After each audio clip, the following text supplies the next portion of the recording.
Welcome to Feature Friday, where we explore all the cool functions of our Roof Wizard software. So let's go back to some of the functionality for Mod Roof.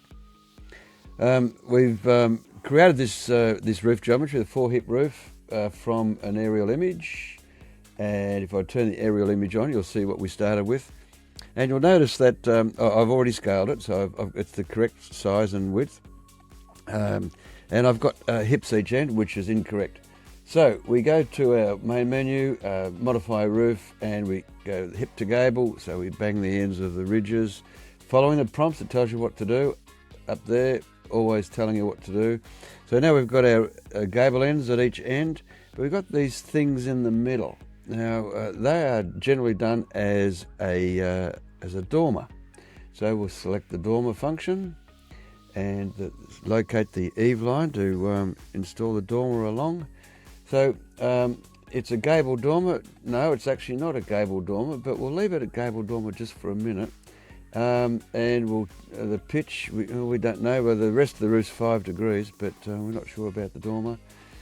Distance, we'll measure the distance from that end to the center line about there. Yeah, that's near enough to 23'6". So we'll run with that. And the dormer width, we'll measure that. We'll measure from one side to the other, and 18 feet. Yeah, that's near enough to 19, so we'll make it 19. So as you go with checking these dimensions, what you're able to do is actually preview, and you go, oh, hang on, that's a bit skinny. Dormer width, let's say it's 19 feet, not 19 inches. Let's preview that. Oh, that's better. But it doesn't go all the way to the end, and you can see I've got a gable there, and it's clearly shown as a hip, so we'll change that to a hip. Each time you make a change, it's useful to preview the change so you can see what you end up with. The next thing we spot is that the ridge line is actually too short. So whilst it's the same slope as the rest of the roof, and that's 45 degrees there, I'm going to guess that it's probably something around 812. We preview that. That's a bit too big, so maybe it's a 7.5 in 12. Now these might be odd numbers, but when you build structures that are stick built, the carpenters can build almost anything they like. So in the roofing trade, you just have to get used to whatever the carpenter throws at you. Now the other thing, that's still going past the ridge line, which is incorrect. And I'm guessing that's because of the setback from the gutter. So we'll change that to 0 and preview that. And so you can see we're starting to get a feel for what's going on here. There's no overhang on the front because it's hanging over too far, and it's probably a bit too wide, but no, it's probably about right. Preview that, and yeah, that's starting to look like what we want. I reckon that's a 0 as well. Preview that.